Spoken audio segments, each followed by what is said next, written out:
Congratulations, and frankly, well deserved.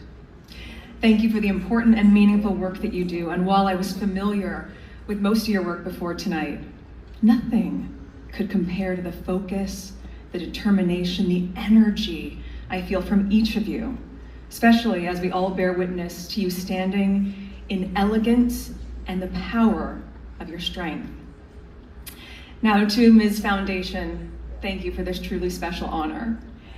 It's funny because as a young girl, I would come home and I'd settle in after a day of school. I'd pull up my TV tray with dinner and I would turn on my evening ritual of Jeopardy.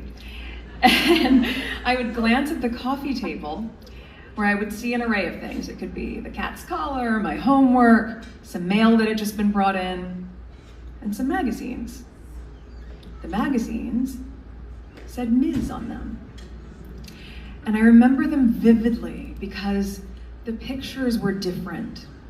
There was a diversity that I hadn't seen as often, both of color and of age, and the names were different. There were congresswomen, there were astronauts, and the topics were different.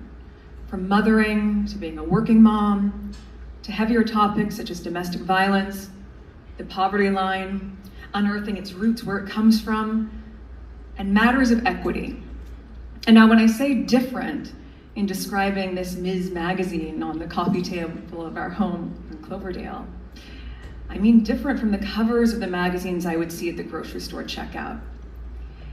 And I was too young at the time to know what most of it meant, but I also knew that to my mom, to my dear mom, who I'm honored to have here with me tonight,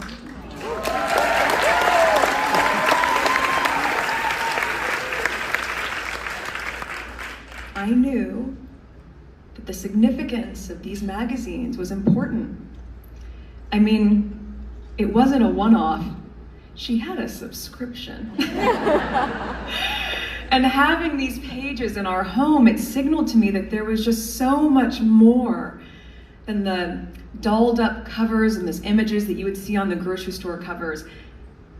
It signaled to me that substance mattered. The presence of Ms. Magazine was more than a tool that I inherently learned from. It was an invitation to pay very close attention to the fact that change is just one action away.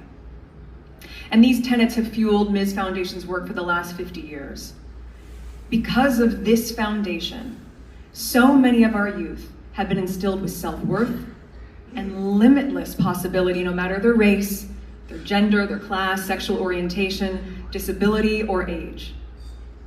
The collective work of this foundation in pursuit of a world where everyone, truly everyone, is valued is just nothing short of awe-inspiring.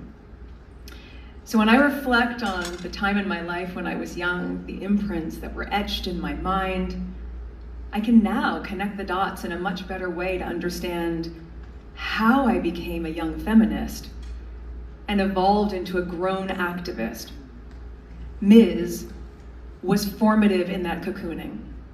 It piqued my curiosity, and it became the chrysalis for the woman that I would become and that I am today.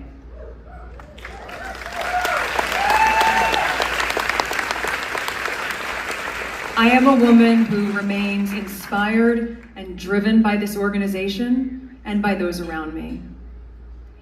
You know, repetition is recognition, as they say.